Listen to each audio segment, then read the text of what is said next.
अरे दीदी, आपने फोन भी नहीं किया, आप अचानक आ गए। क्यों भाभी, मैं यहाँ पर बिना बताए नहीं आ सकती। भाभी ये मेरा भी घर है। आज ना भाभी मुझे माँ की बहुत याद आ रही थी। अरे मम्मी की याद आ रही थी तो घर में याद कर लेती, तो यहाँ आने की क्या जरूरत थी। बात तो एक ही है, अब मम्मी तो नहीं रहे। देखो ना भाभी, मम्मी के बिना ये घर कितना सूना हो गया है। पहले जब मैं यहाँ आती थी तो कितना अच्छा लगता था, और अब नहीं, मुझे तो नहीं ऐसा लगता कि घर सूना हो गया है। एक ना एक दिन सभी ने जाना होता है अंजलि, और बस यादें ही रह जाती हैं। अच्छे कर्म करो तो दिल में बस जाते हैं, वरना कड़वी यादें रह जाती हैं। चल आ जा अंदर।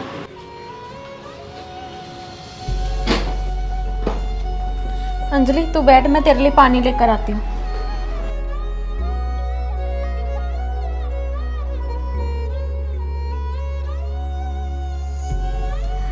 पता नहीं क्यों मम्मी, आज ये घर मुझे सूना सूना लग रहा है। जब आप यहाँ पर थे तब मैं आती थी तो ये घर मुझे अपना लगता था, और आज मुझे ये घर पराया सा क्यों लग रहा है।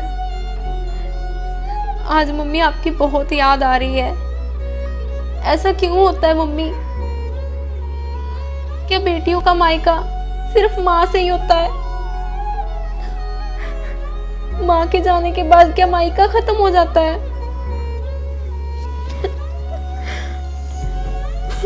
चुप हो जा अंजलि, ये ले पानी पी ले। अंजलि, ये अपने कर्मों का ही फल होता है, जो तुझे ये घर आज पराया लग रहा है। ये क्या कह रही हो भाभी आप? अंजलि, तुझे याद है तू मुझे कितना परेशान करती थी, और मम्मी जी और तूने मेरा जीना मुश्किल कर दिया था। अगर तुझे साड़ी भी चाहिए होती थी, मेरे मना करने के बाद भी तू ले जाती थी। मेरी तबीयत भी खराब होती थी, तब भी मुझसे सारा घर का काम करवाया जाता था।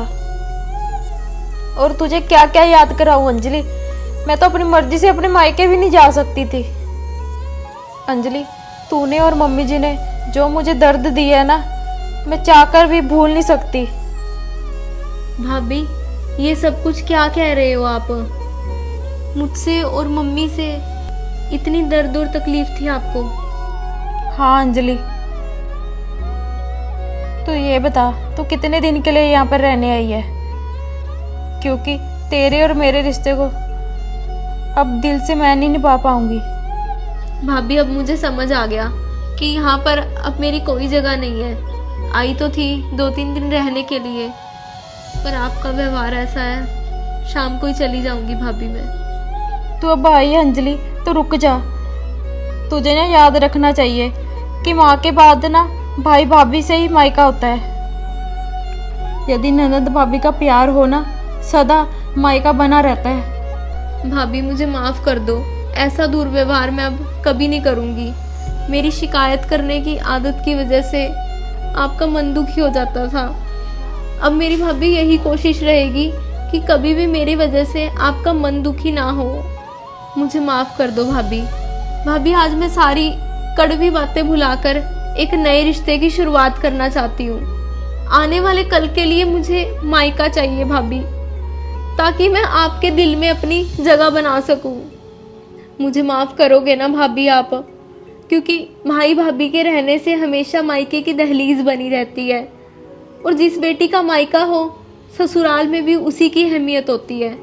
आज अगर मैं ऐसे ही वापस चली जाती तो मेरी ससुराल में क्या इज्जत रह जाती।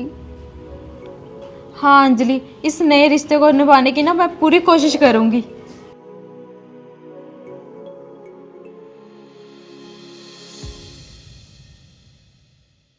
तो दोस्तों, माँ से नहीं भाई भाभी से भी मायका होता है, तो बहुत जल्दी ना इस बात को समझ लेना चाहिए। कुछ नंदे क्या होती हैं, आके माँ को भड़काना शुरू कर देती हैं, भाभी के खिलाफ हो जाती हैं।